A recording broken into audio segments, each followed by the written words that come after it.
Okay, so while we get this set up, let me also just say that I'm really excited to share this content with you. I'm going to talk about something that I think is one of the most exciting parts of fundraising, and something that I think you can also really enjoy about your job.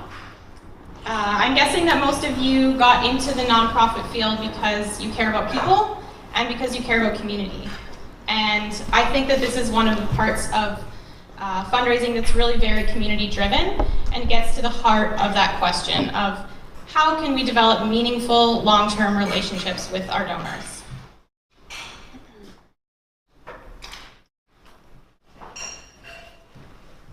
Okay, so we're going to dive in here. So this is the #1 question I get asked from my clients and my prospective clients. We are a small charity with extremely limited time and resources. Where should we focus our efforts to have the highest return on our investment? And that's the question that I'm going to focus on answering for you today. But before we do that, what I want to do is just draw your attention to this graph here, or this chart. You're probably all quite familiar with this. This is what's called the donor cycle.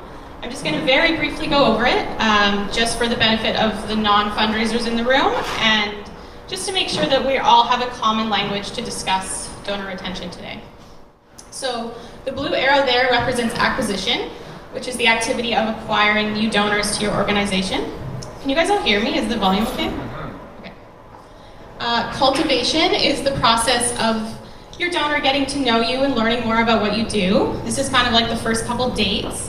They're sort of getting a sense for what your impact is, what your values are, can they see their own values aligning with those things. And then solicitation is the process of actually asking your donor to make a contribution.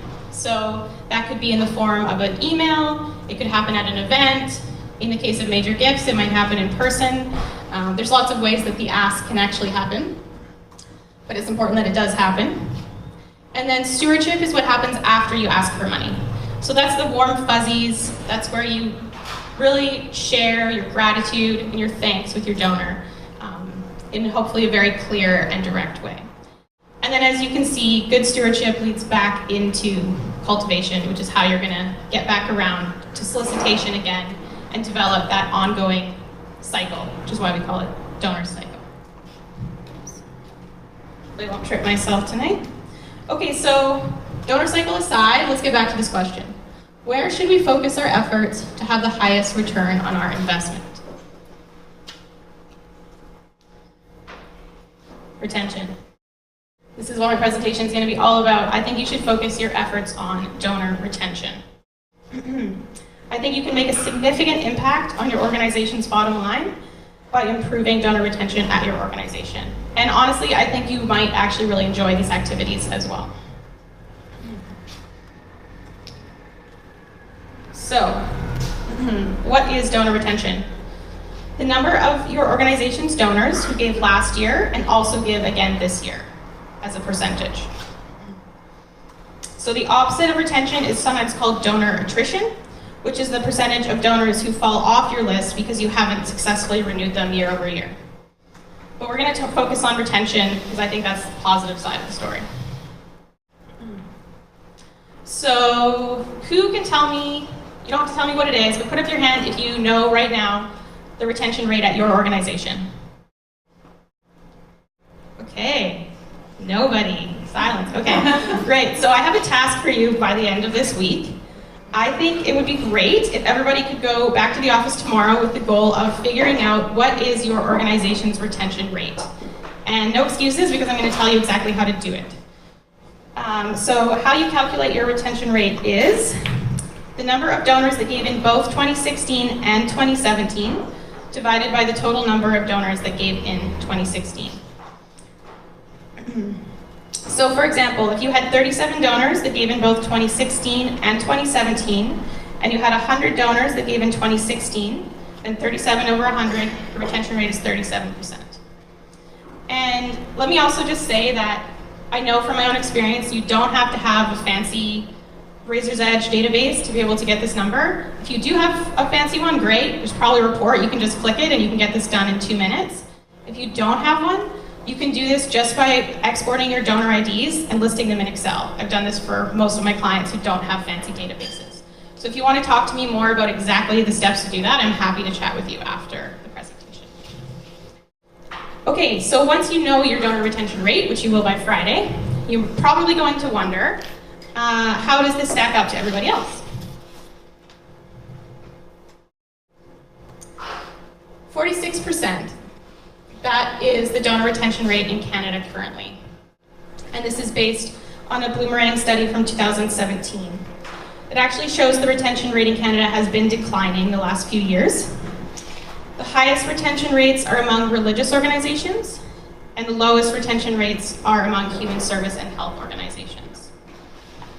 The highest donor retention rate I've personally seen in my career was around the early 70s, 72, 73. So just to say that there is a lot of room to grow here. There's so much, we can do so much better as a sector, and individually at each of your organizations, you can probably all do better than you are currently doing.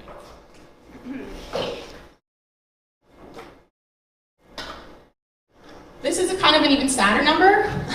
My presentation isn't going to be about second gift strategy, so I'm not really going to go into this much today, but I just also wanted to highlight that the new donor retention rate in Canada is 23%, which means that only 2 people who gave to your organization for the first time last year are likely to give again this year, or going to give again this year.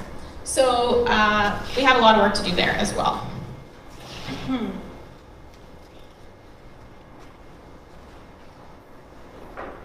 All right, so here we go, some real talk. What's 10 times more painful, arduous, and expensive than thanking our donors? Does anyone have an idea? Eli, what's the answer? I think you're actually getting that donor the first time. Yes, acquiring them. So we are not going to talk about acquiring donors today, as you've probably already discerned. We are going to talk about how to keep the donors that you have already spent all that time and money to acquire. Okay, so why they love us and leave us, and how to put an end to this madness. I think the first place to start here is to think about, why are our donors leaving in the first place? What do you think? Does anyone have any ideas? Why do donors stop giving? They don't know the value of their impact. Yeah, great one. You in the back there? They forget. They forget? Yeah, definitely. You don't ask them. Yep, maybe you forget to ask them. They forget, you forget, yep. Anybody else? Any other ideas?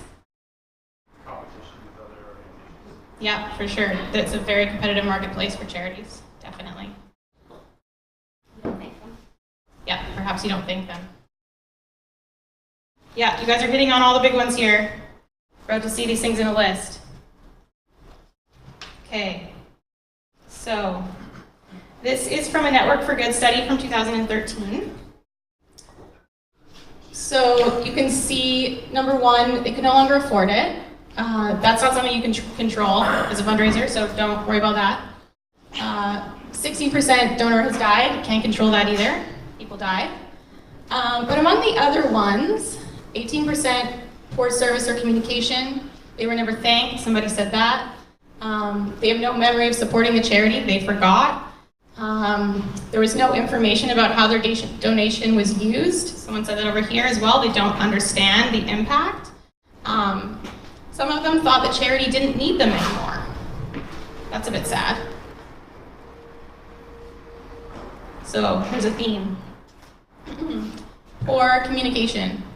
That is the theme of, I think we did the math, and 53% of donors stop giving because of poor communication. Now, that's sad, but what's not sad is that that's something we can control. We can change that. So I have a lot of ideas tonight about how we can do better and how we can change that. Also, I just want to say, if anyone has any questions and I'm going along, do feel free to put up your hand if you don't understand something or want to clarify. Okay, so where is the breakdown happening? Where is that lack of good communication? I have an idea of where I think it is. It's here. In my experience, this poor communication is largely falling down in the stewardship realm. I think as fundraisers, we can get very focused on yellow and red, especially red. There's a lot of complexities around asking for money. We get really focused on that, and we forget about stewardship, which is very, very important for a donor's experience. So just to illustrate this, I'm going to ask you to use your imaginations a little bit with me for a few minutes. Imagine that you have a 15-year-old or a niece. She's going to turn 15 in a couple of weeks. And you know 15 is a big milestone for her because her parents are going to let her go out with her friends sometimes without them. And you know that she loves movies. So you think, you know what would be a great birthday present would be a movie gift certificate. So you go online, maybe you go down to the theater, you buy the certificate, you put it in a card in an envelope, put it up her address, pop it in the mail, still a week before her birthday, so you're pretty sure it's going to arrive before. And then you wait. You wait. You wait. You never hear from your niece. How are you going to feel? You're probably going to wonder, did she get it? Did it get lost in the mail? Maybe she doesn't like the movies anymore. You might even wonder, what movie did she see? I'd like to know. Who did she take with her? Did they get popcorn? I think you're not going to feel great about that experience. You're probably not going to be mad, but it's not going to be something you remember. Except the next year, when her birthday rolls around again, when she's turning 16, you might think, maybe she doesn't need a present from me, maybe she didn't notice, or it doesn't mean much to her, so it'll probably be okay if I don't get her anything. So I think you can see the connection I'm trying to make there. When you make it personal like that, I think it helps us illustrate the fact that, of course, our donors don't want to give again when they're not thanked properly. Of course they don't, because we didn't complete the experience for them. They don't understand how much it meant to us. They're not even sometimes sure if we got it. So I really want to encourage you that stewardship needs to be more of a priority. Because giving is personal for your donors, always. So it's very important that we communicate this.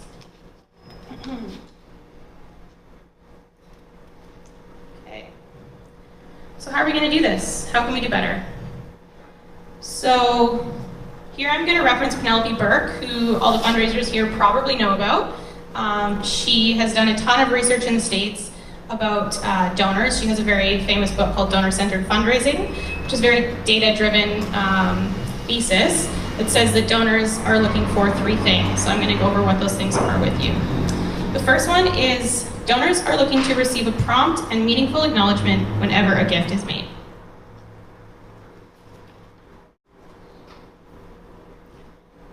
In Penelope's research, it says that 78% of donors would definitely or most likely give again to a charity that provided them with prompt, personal acknowledgement, followed by a meaningful update on a program they funded.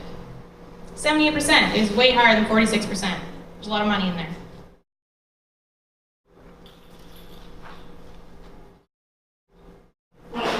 Number two, having the gift assigned to a specific program, project, or initiative. So this really gives you the opportunity to let your donors know about a specific project that you're doing.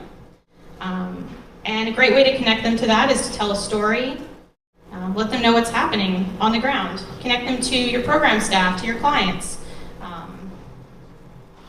That means a lot to them.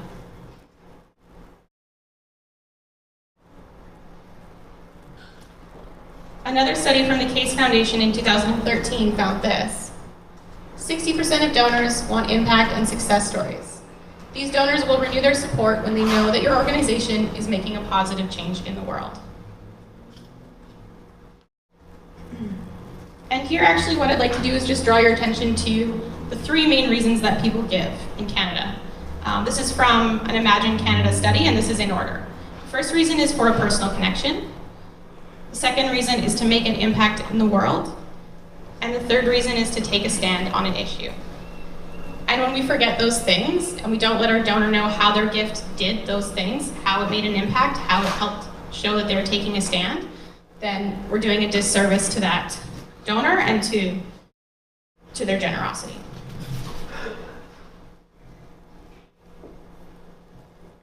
Okay, this is the last thing that Penelope says we have to do. Receiving a report on what was accomplished with the last gift before being asked for another one. This is really important. This is about the order of that donor cycle. Stewardship comes before cultivation and solicitation again. So this might seem obvious, but it's something worth considering when you're planning your campaign to ask for money. Wait, have we already thanked these donors for giving before we're going to ask them again? Repetition of impact and gratitude. That's what we're seeing here.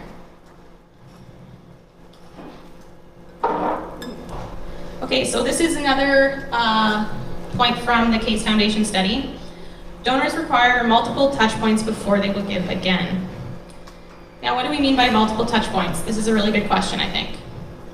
Personally, I would recommend at least 3, and 5 is better. So you want to land somewhere between 3 and 5. And these do not have to be complicated. They don't each have to be a lengthy report.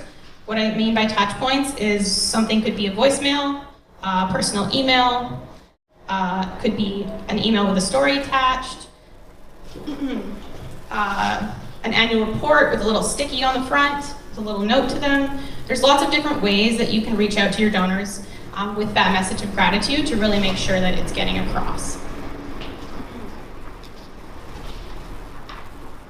Okay, so now that we all agree that it matters, I'm going to talk a little bit about how we can do this better.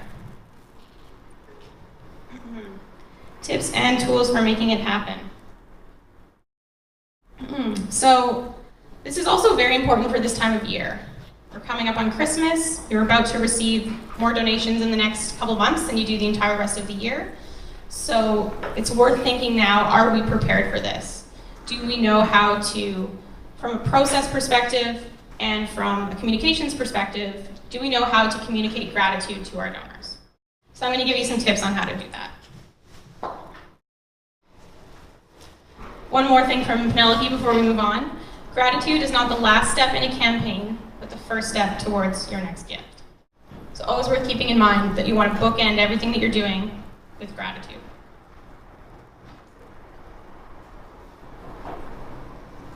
Okay. Here we go. We're going to make stewardship personal. So in an age of MailChimp, merge tags, and all that stuff, we all know that we can add our donor's first name to an email or a letter pretty easily, or their address, or whatever it is. But I want you guys to take it a step further than that. I think we can do better. We can be more specific, we can be warmer. People can tell when you're just using mail merge. It doesn't make it a personal letter that they're receiving. So let's think about how we could do that a bit better and really get across that idea that I know who you are as my donor. I understand the contribution that you've made to our organization.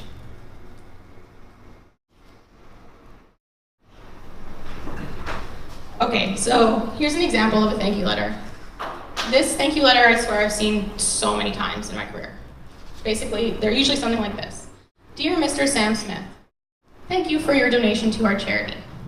We have been working for over 40 years to bring clean water to people in Kenya. Our team works hard every day to save lives, and your donation helps us build new programs to bring our vision to life. Thank you. Carrie Bergered, Development Director. That's okay. I mean, at least it's a thank you letter, right? Not bad. I think this one is better. Hi, Sam. Wow, thank you for the $55 gift you made on Tuesday evening. We're so grateful.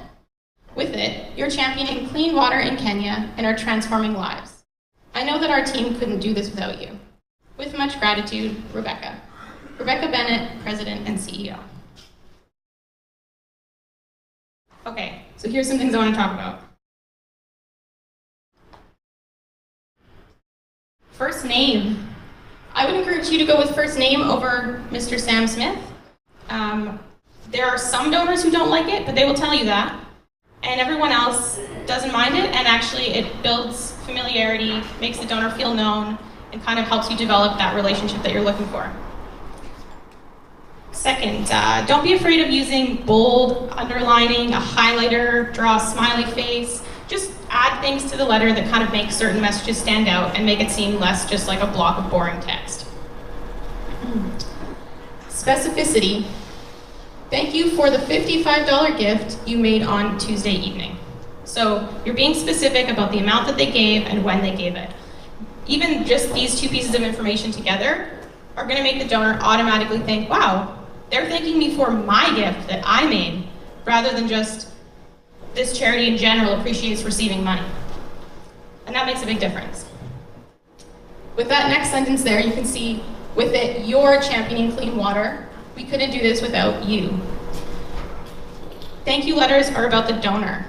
They're not about your organization and how great you are. Most thank you letters I read, you may be thinking, we already know this, Janet. Maybe you know it, but it's not expressed in your thank you letters most of the time. Most of the time when I read a thank you letter, it's about how great the charity is. So I really want you to think about how you can flip that language around and make it about how great your donor is. A really great way to do this is to just, after you've written something to a donor, scan through it and circle the number of times you use the word you. And if you don't see a bunch of circles on the page, then take another run at it. Rebecca, handwritten signature. That's nice. A human being did this for me. Rebecca Bennett's president and CEO, not the director of development.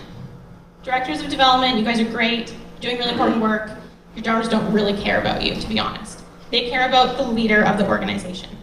So they want to know, does the person who's running this place appreciate me? Yes.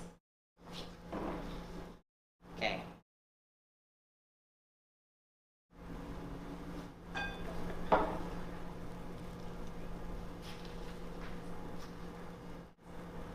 All right, now that we know how to make it personal, here's step number 2. This is also not rocket science, but it's very important. Don't put stewardship off. Make it a priority for your team. Do it now, like right now, today. Don't put it at the bottom of your list. Don't do it tomorrow. Don't do it next week. I know this is so hard in small organizations. Like, you have so many other things to do. But this really matters, and it will, as I'm going to continue reminding you and showing you, it will impact your revenue. So if you're able to prioritize this every morning or every other morning, it'll really help your organization in the long run.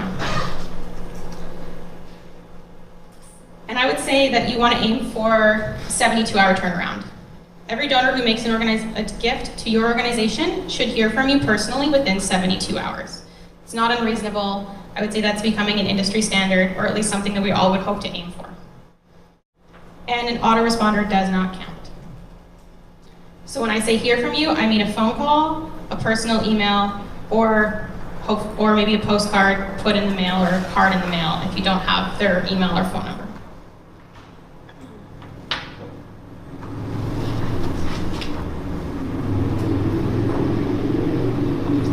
Reiterate your gratitude. We talked about this 3 to 5 times. Once isn't enough. I think sometimes we make a phone call or send an email, and then it's like, check, something off our to-do list. We did it. Donor thanked. Pat on the back. I'm really good at donor stewardship. But there is a very high chance that your donor did not digest that information. They're very busy. They're thinking about their lives and a lot of other things that they have going on. They're not thinking about you all the time. So one quick voicemail that they're half listening to while they're making dinner for their kids, or one of many emails in their inbox one morning, they're likely to miss that message. So that's part of the purpose of reiterating the message. In marketing, we know that people need to hear a message 3 times before they really get it. So this is the same here. That's why you want to aim for that 3 to 5 times. You really need to make sure, not just that you've done it and you checked it off your list, but that your donor has heard you, absorbed it, and understands and feels that gratitude from you.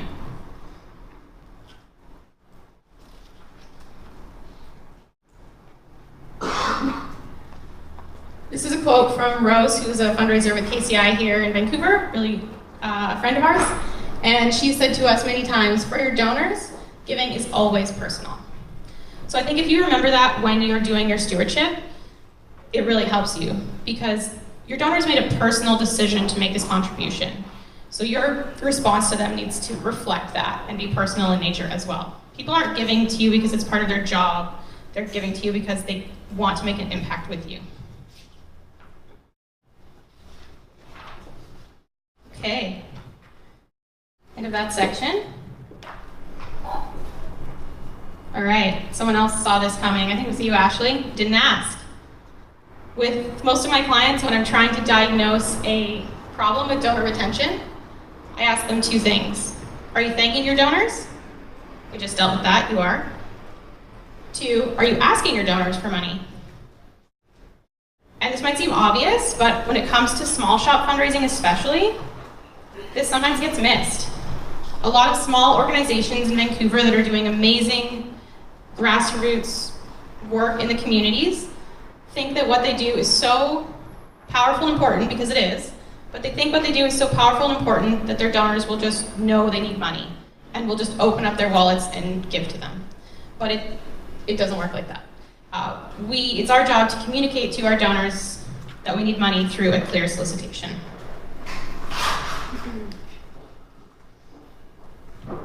There you go, reminder. The number one reason people don't give is because they aren't asked.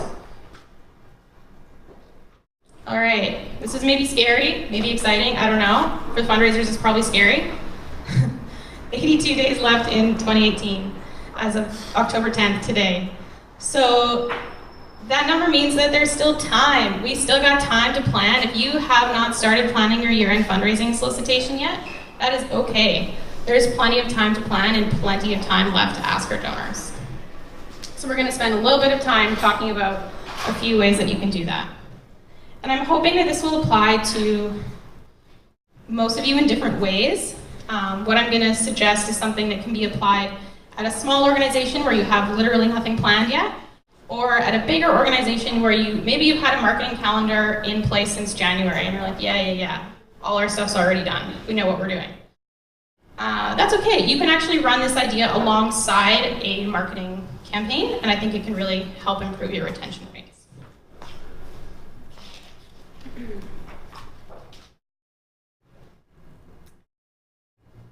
Okay, here's what I'm going to propose. A year-end retention campaign. And when I say year-end, I just want to clarify, I mean the last 6 weeks of the year. I don't mean the last 3 days of the year. Because I know there are legitimate campaigns based around the last 3 days of the year when a lot of money comes in. But in annual fundraising, at least 30% of your money is probably coming in the last 6 weeks of the year, probably more. So the last 6 weeks is very, very important for getting those gifts in the door. And here's an idea that you can do on your own if you're a one-person show. First, you need to pull a list of your donors who have given last year but not this year. So donors who made gifts in 2017 but have not yet made a contribution in 2018.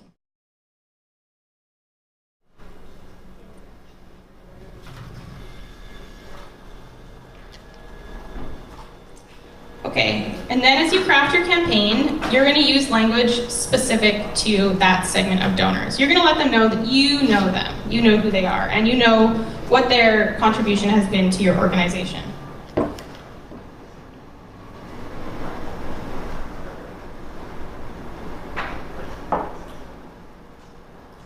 So here's an example. Hi Sam, first name again. We are so grateful for your generous support in years past. You've truly been a champion for people in our community.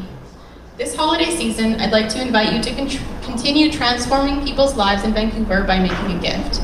I'll make sure your support gets put to work right away, providing a safe, warm, welcoming place for our community members to truly belong. Looking forward to hearing from you soon. Baz Bensler, President and CEO. This could be in the form of a letter, could be in the form of an email. As you can see, it's pretty simple. I'm going to highlight a few things in it for you. Okay, there we have the first name again. In the second line, your generous support in past years. So we're showing them, we know you've given to us in the past. We know you already care about what we do, and you're already a part of this family. The next paragraph, I'd like to invite you to continue transforming people's lives. So this is an invitation. It's warm. It's inviting people to do great work with you. We're using the word I here. This holiday season, I'd like to invite you. This is a great alternative to we, because what I think it does is it really builds that personal connection between the donor and the person writing the letter. We often use we because we mean we as an organization, but that diminishes the personal connection. It's not as powerful. And it's a very easy change to make in your copy. All right, the next arrow there I'll make sure your support gets put to work right away. Your donation is going to make an impact in our community right now. We're going to make sure of that. Handwritten signature again, and again from the president and CEO. Okay, number 3. After you put that letter or email out there into the world, you could sit in your office and wait, get a whole bunch of other things on your do list done. Or what I would encourage you to do is remember that it's your job to follow up. I think I heard from someone that maybe your donor just forgot. This is way more common than we think. People are really, really busy and they're not thinking about you. They have a lot of other things on the go, and they probably still care about you, and they probably still want to give to you. They just are very busy. Yeah. So in that realm, I've got a question. One of the boards that I'm on, they don't want to bother people, and they think that asking people for donations is bothering them. So I'm wondering, what kind of conversation would we want to have with those folks to share the necessity of follow-up? Yeah, that's a really good question, and something that I would say is very common, especially among small organizations, especially where the board members are being asked to be quite active participants in fundraising. When they're hesitant and they think it's bothersome, there's a lot of breaks that go on, right? Actually, I was going to share an example in this section about, not that you interrupted, this is perfect, right on target. I have a client who's a very similar situation to that. They work in a very sensitive area as well. They work with families who are grieving because they lost a child or a young parent. So this organization is particularly sensitive about how they do all of their communications, and they really are nervous because a lot of people that have given to them or have supported them in some way are going through this very difficult transition in their lives. So they're very hesitant. So they have we don't want to bother people, plus they have this fear of dealing with vulnerable people. So you do have to do a bit of education with the board. You also have to sort of address it as a larger culture issue around the board's understanding of their role of fundraising. I found that doing just a little bit of fundraising education around even something like the donor cycle is really helpful. And then I think another really great way is to get them involved. So what we did with this organization is first of all, we had to even talk them into letting us send a letter, which we did. We sent a letter. It was a little bit soft, but it still had a solicitation and it had a story. It was really great. And then we had the board members get together one evening in December, and we asked them to call the people that received the letter to do a follow-up call. So this follow-up call was very, very soft. We're not talking about a hard telemarketing sales call here. The call was basically something like, "Hi, this is Sam from this organization. We sent you a letter a couple weeks ago, and I just wanted to follow up to see if you got it. We want to let you know how much we really appreciate your past support and wondered if you had any questions about it." So something that is like very soft and just kind of opens up a conversation with the donor and really just serves as, a lot of the times, that reminder of, hey, there's that letter sitting on your counter that you haven't read yet. Don't forget to take a look at it. We will know if you've read it because we care about you and your support means a lot to us. And we were kind of nervous. We weren't really sure how it was going to turn out. But the board members had a great time. They loved it. They got a lot of people that actually picked up the phone, because we did it in the evening, and they had a lot of really meaningful conversations with donors and past supporters that love this organization and are so passionate about what they do. And regardless of the campaign results, which were quite good, I would say this experience in isolation of that was really valuable, because the board members had this experience of people being like, "Oh, we love what you do. Like, we just didn't know that you needed money." Or, I just wasn't aware of even how you were funded, or, "Oh yeah, I meant to do that, but it was sitting on my pile of mail on my to-do list." And the board members had a really positive experience.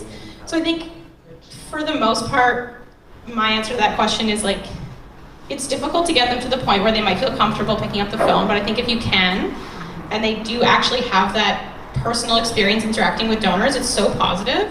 And there's so much value to be gained from that personal connection between the board member and the donor. that you can then take those memories and that experience and go forward from there. Yeah, but it is a culture shift. It takes time. Certainly the first time you do a campaign like that, there's no way you're going to convince your board that you should follow up 3 or 4 times. Even just one follow-up you can start with, and you can build from there. So some of the suggestions I have for follow-ups are a phone call. Even a soft one is fine. Email follow-ups from a letter are great. Yeah, there's lots of, and then when we're talking about year-end as well, you know, don't hesitate to send that additional follow-up right before the end of the year, of course, before that tax deadline, just reminding people if they haven't given yet.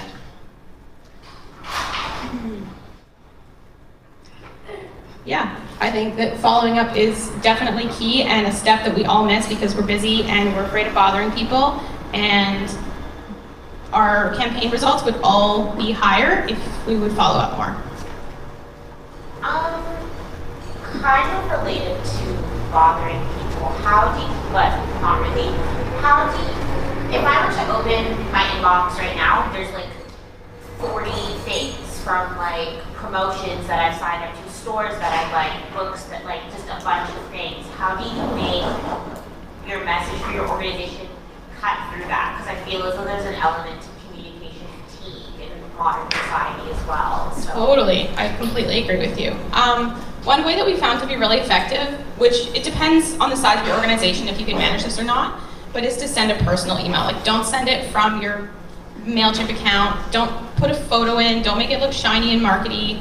Have it be like from one of the fundraisers or even an intern's email account that just says, that's similar to what that language was, that's like, hey, Sam, we sent you this letter. I'm really hoping you'll look at it. Give me a shout if you have any questions.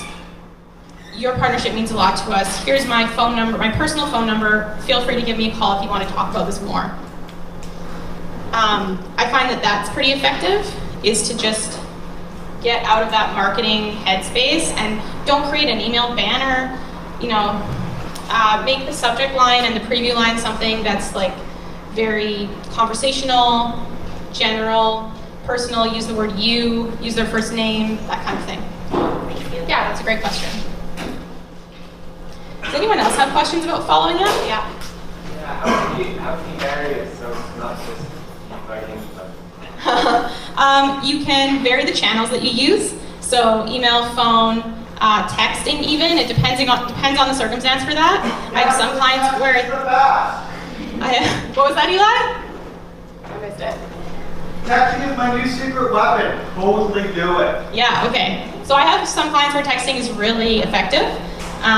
It kind of depends on the relationship you have with your donor, if that's appropriate or not. You can do posts on social media that hopefully they will see. Those aren't targeted, but they might come and see it and be like, oh, right, that thing. Yeah, those are some different ideas that I have in order to mix it up. What was your question? Your question was how do we... Yeah, how do you, because I work more in a sales role rather than a fundraising role, and the kind of mantra is always be providing something useful or valuable when you reach out. And so for me in sales cycle, it's like either sharing an article I read or sharing some like a case study, or so just kind of trying to figure out what the parallels are with fundraising and like how to meaningfully follow up without saying, hey, it's me again, it's me again. Yeah, I think that's a great thought. Think about what might be of value to the donor, definitely. Some ideas around that might be, a tactic that I've used a lot in the past is to share a really brief quote or story in my email to a donor of an experience that I had with the program staff or on the front lines of the organization, with sort of a tone of like, this happened this morning. Maybe it didn't happen this morning, maybe it happened like last month. You don't have to make up a story, it can be a real story, but add that sense of like recency, like this just happened and I really wanted to tell you about it right now. I think that's the kind of thing that might be along those lines, be adding value to the donor, letting them know like important things are happening on the streets of Vancouver right now that you can be a part of. Yeah, another way might be if you have a program deadline you can remind people about, like we have to serve a number of families by this date or that kind of thing. It gives you an opportunity there to create some urgency with a deadline. Oh, tax receipts. You can also remind them about tax receipts. Yeah, Amanda. Do you have any guidelines for how long you wait in between multiple follow-ups? Yeah, that's a really good question. I don't have a standard guideline. I mean, usually we're talking about a 6-week campaign here or a 4-week campaign, so you can't wait too long. I would say probably a week. Yeah, a week is a good give or take estimate, I think. You can also give updates around like what's happening with the campaign. So that might be providing some information that they don't have that might be exciting to them.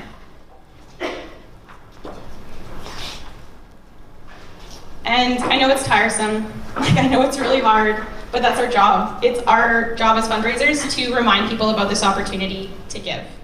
And if you are bothering somebody too much, they will tell you. That's another thing to keep in mind. Like, don't just assume that because you've had to send 3 or 4 follow-ups that you're bothering them. If they haven't told you that you're bothering them, you're probably not. And maybe you are a little bit, but you know, that's the price we pay. And for the most part, if you're bothering them too much, they will tell you. And I find that that's actually kind of a jumping off point for what can be a really meaningful conversation. So sometimes you push and push and push, and then you find that the donor lets you know it's too much, and then you really need to respect that, and you need to make some notes in your database, which is why it's so important to have good records about that person really didn't appreciate being texted. But maybe that's the jumping off point for a more fruitful conversation that you have with that donor. Kind of like complaints, you probably have had that same experience. Donors who reach out to you to complain about something, it's a bit scary, but for the most part, it means that they care, and it usually results in a much more meaningful conversation where they come around and actually end up giving or caring more about the organization. Yeah. Can we use things like Giving Tuesday as part of our Interesting you should say that. What a segue. Yay. Look at that, Michelle. It's like I planted it. So I'm not an expert on Giving Tuesday, but Ashley asked me to talk about it. So what I thought actually was that we could maybe have a bit of a group discussion about it.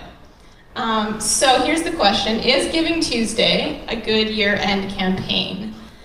Is it a good way to remind your donors to give? Really good question. Bit of a tangent, but I still think it's very relevant, as noted by Michelle's question. So I think the answer to this question off the bat is maybe, but I'd like to talk about it a little bit more with you guys as a group.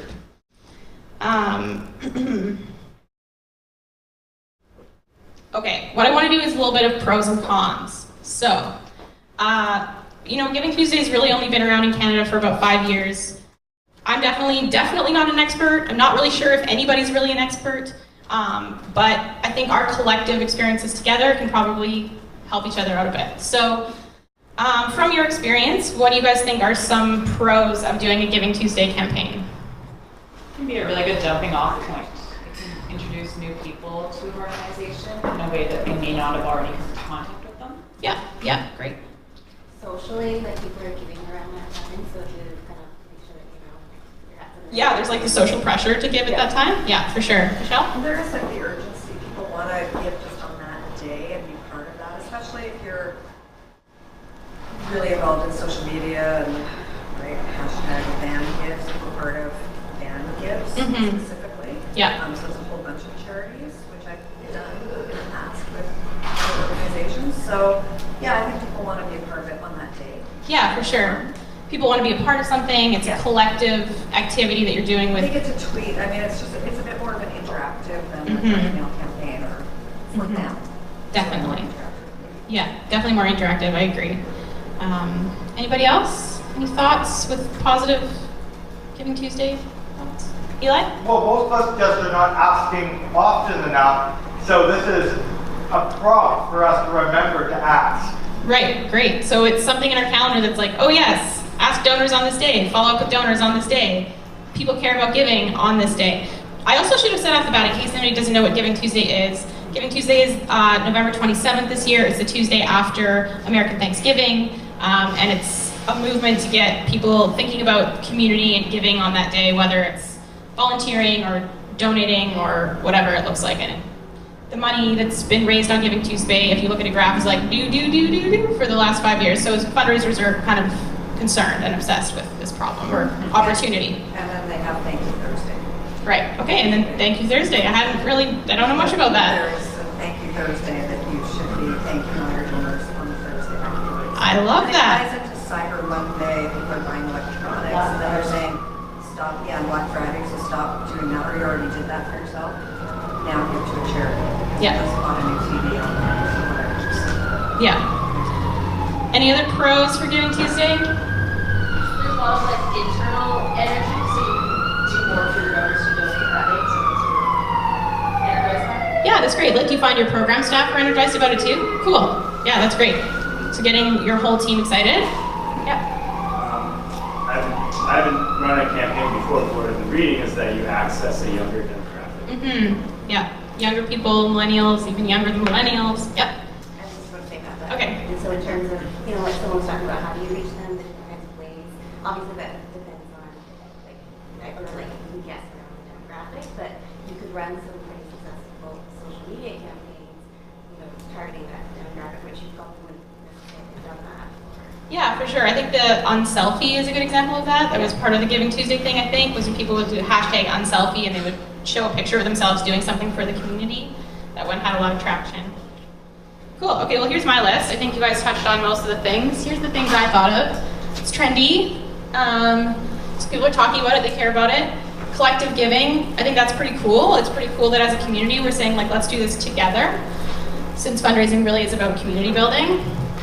It drives people to give online, so organizations that still receive a lot of donations through the mail, this might be a good way to get your donors switching how they're giving, and giving online is generally always cheaper for your organization, so this could be a positive thing. Creates a sense of urgency, Michelle mentioned that, with the deadline, invites engagement, we heard about that, social media as well. There's lots of available resources. The givingtuesday.ca website has a lot of resources you can download about how to create a successful Giving Tuesday campaign. And it has excellent timing. November 27th is a great time to ask people for money. It always has been a great time, the end of November. Okay, cons. Does anyone have anything they hate about Giving Tuesday? Good dish. Let's hear it. You're like part of the noise. Very noisy day, yeah, for sure. A lot of competition for people's attention. Yeah. It's hard to measure how many people would have given around the same time anyway. Yeah, for sure. I was actually thinking of putting up a graph about like the increased money from Giving Tuesday, but I didn't really believe it because I thought maybe that money was coming in anyway to charities. So I'm very hesitant to say that Giving Tuesday is raising more money. I think that's a really good concern. Did you have one? No? Yeah, actually, the one reason for me, and I love the thank you Thursday, thank you, because I think that was one of the big problems I had with Giving Tuesday, was because it's such a great way to acquire new people to your organization. A lot of organizations fall off on that retention piece and the thank you and the stewardship piece.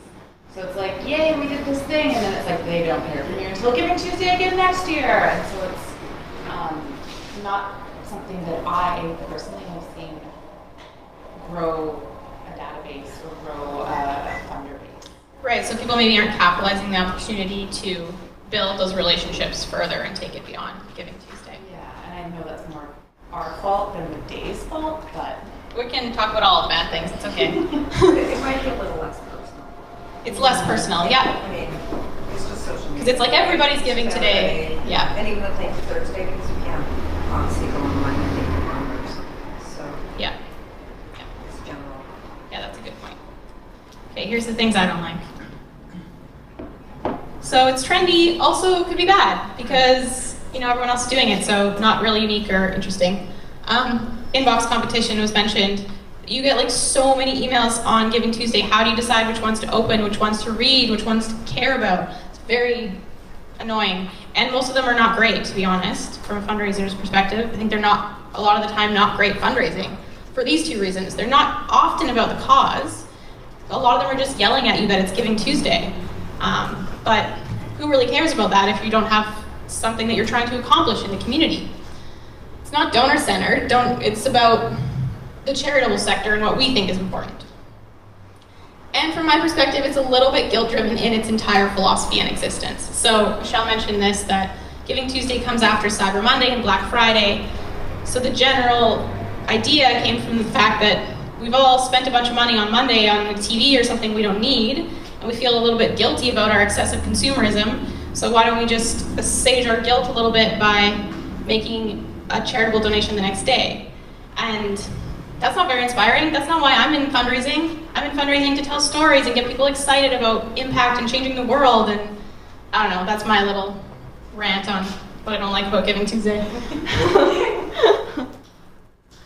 Okay, so I think the answer is sort of where we started with, is it can be, but don't abandon it don't abandon the basics in favor of what's trendy, what I would say. If you already have a campaign at that time of year that's really effective, then just do that. Don't forget about Giving Tuesday, you don't need it.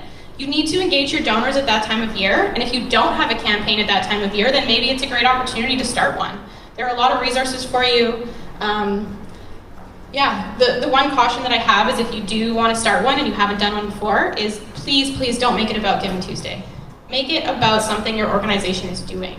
Make it impact driven, and then use Giving Tuesday, as Michelle mentioned, for the purpose of urgency and for the timing, because the timing of it is really good. And get people talking and engaged online, but talk about the thing that you're doing in the community. Don't talk about Giving Tuesday. And don't let it distract you from something you're already doing really well. So, what are the basics? This is just a really brief overview. I'm not going to spend too long diving into this, but since I told you to go back to basics, here's just a quick reminder. Urgency is important. Make sure your campaigns are time sensitive. They answer the question of why now. Be specific. Tell your donor what they're giving to. This was missing in all of my examples I already showed you, so I know they could all be improved with a little bit of this is what the money's for. Emotional. A donor's decision to give is personal. Tell a story. Make it emotional. Let them know how they're going to change the world by being a partner with you. Please make it easy for the tech people. Don't have broken links. Don't have buttons that go to nowhere. Don't have non-responsive giving pages. It's so sad when people write amazing, inspiring copy and then donors don't give because it's just a little bit too hard. So make it as easy for your donors as possible. And lastly, as I've already hammered home a lot this evening, make it personal. Use your donor's name. Make sure they know that you know who they are. Segment if you can. Let them know, I know you've given in the past, or that they're new and that this might be their first year with you. Make sure that they know that you know who they are. All right, I did a lot of that off without my notes. Okay, so I told you I was going to tell you that this would raise you more money. Let's talk more about that.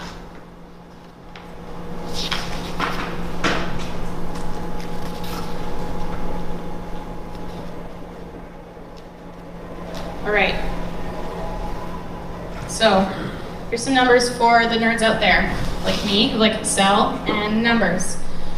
So, this case study is loosely based on one of my clients. I rounded all the numbers to make it really easy to read. And what you're going to notice here is that the second line there, the number of new donors, that's pretty high, and that is going to stay the same the entire time. This organization is quite good at acquiring new donors. They know how to do it. They have a system that's working for them. But you can see in 2015 that they had a pretty abysmal retention rate. So they were going out and spending all this time acquiring new donors, and then they weren't keeping them around. So what we did was work with them on implementing a number of these strategies around thanking donors and really reporting to them on the impact that they're having. And then we started to see that the retention rate would increase. The number of gifts per donor stayed the same the entire time, didn't increase. Average gift increased slightly, but not very much, from $250 to $275. And you can see that hopefully by the end of this year, if they can reach 50%, that the revenue increased by about 40%. So that's a really significant revenue increase without really doing anything different other than stewarding your donors well, and really focusing on increasing that retention rate. So that's why I think it's super important that everybody here knows their retention rate, because look how much more money you can raise if that's the number that that's the bar that you're trying to raise.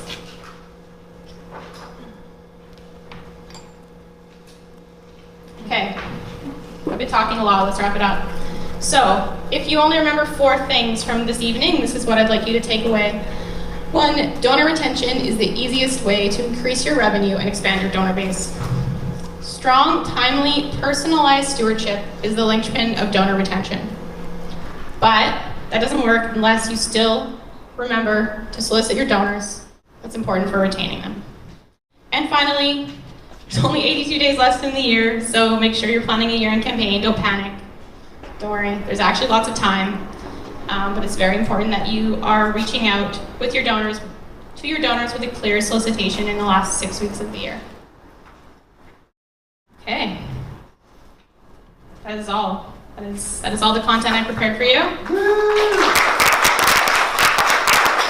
you for being such an attentive audience. Is there any questions or anything anyone would like to discuss further as a group? I don't have to be talking.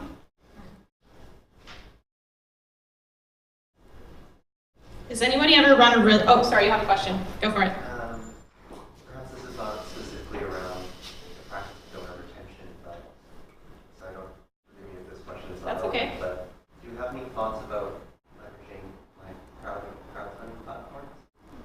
Indiegogo or GoFundMe? Yeah, that's a really good question. Or would that be too impersonal? Sure. I would say that there is quite a lot of data out there that shows, just to start with this, there's quite a lot of data that shows that donors that come to your organization through crowdfunding don't stick around. So, although it seems like a very enticing acquisition tool, and I think it can be if you're very intentional about the journey you put those donors on after they give to you through crowdfunding, for the most part, charities are not doing a good job of retaining those donors. So I don't really know if that's the fault of the charities or if that's just the nature of those donors. Eli's nodding his head. It might just be the nature of those types of donations and gifts, is that people aren't likely to be starting out a long-term journey with you with that type of donation. So I guess my answer is that there's opportunity there, but not to really grow your foundation of loyal donors. Does anyone else have any experience or thoughts on that? Yeah, well, I did a crowdfunding campaign, and it was a lot of effort, and yeah, we didn't really keep any of the donors that we had, but we were thinking of doing, I was thinking of doing another one with the organization that, just because they need a lot of work. It was an idea, and it's cheap and easy to do. It's very enticing, yes. It's very enticing because it's kind of free to do, but Yeah. I don't know if it's worth it in the long run. Yeah, I I'm think still debating. part of me thinks it might, this is not based on research, this is just my personal opinion.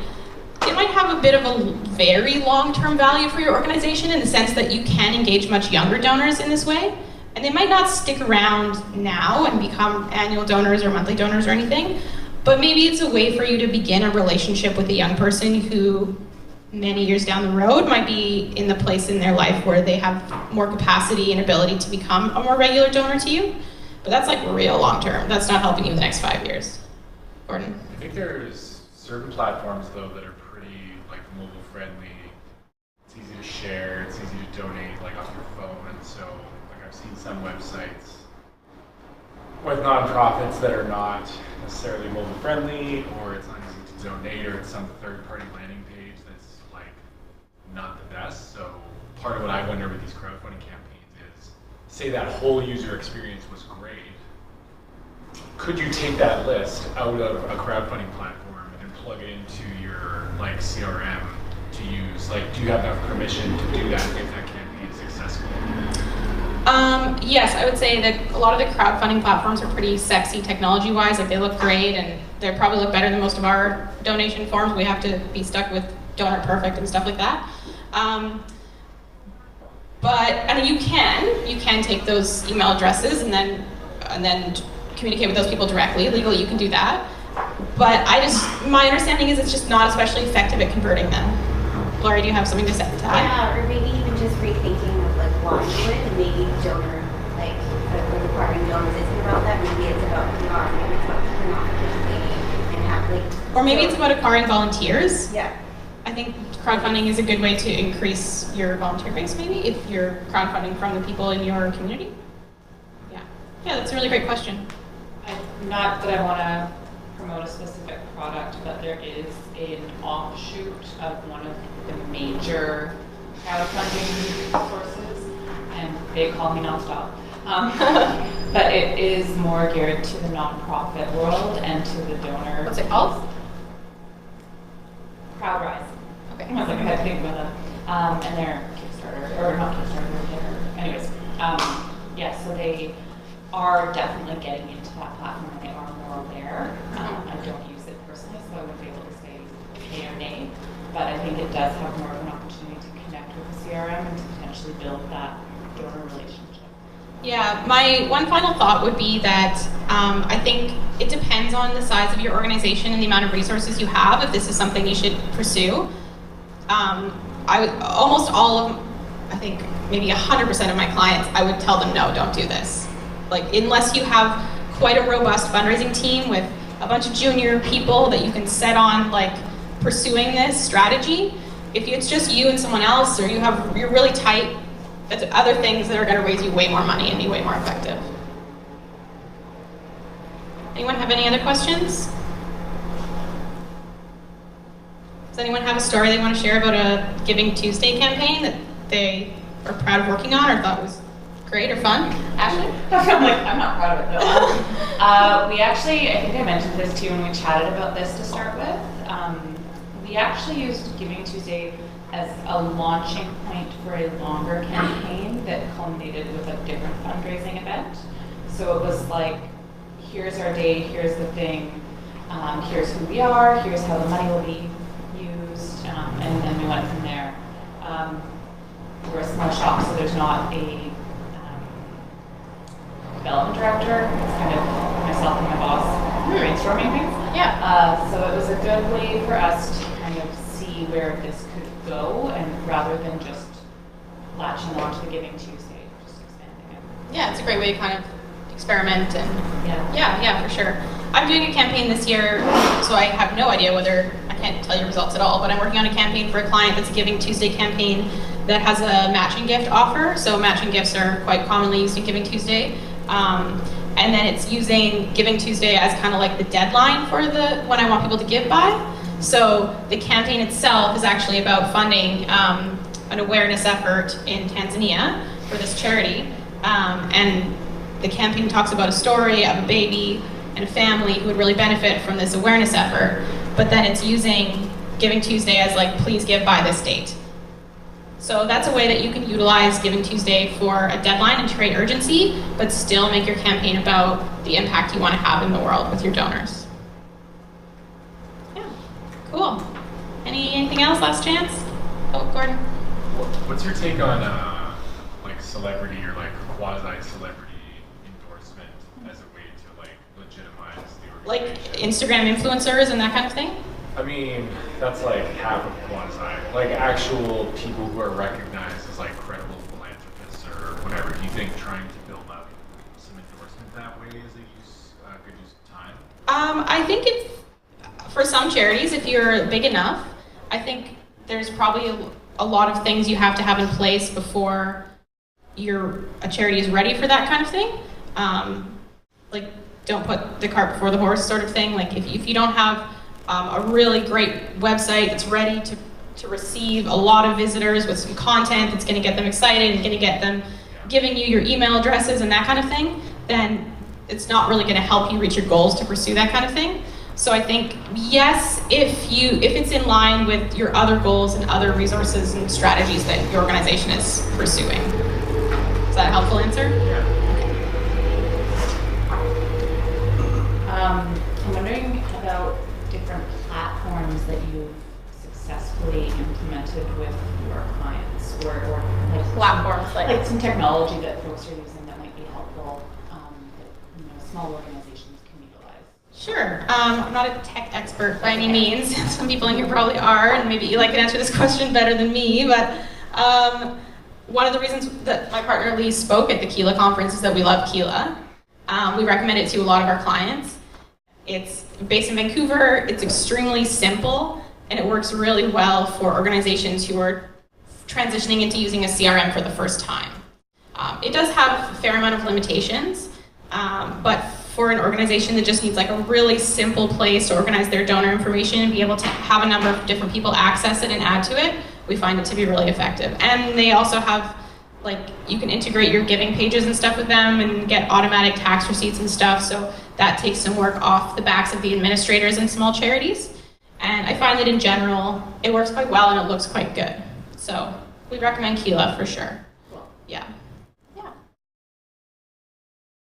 All right. Okay, gonna wrap things up here? Cool, well, I look forward to chatting with some of you more later. If you're gonna come up for drinks, I'll be there. And thank you so much for your time this evening.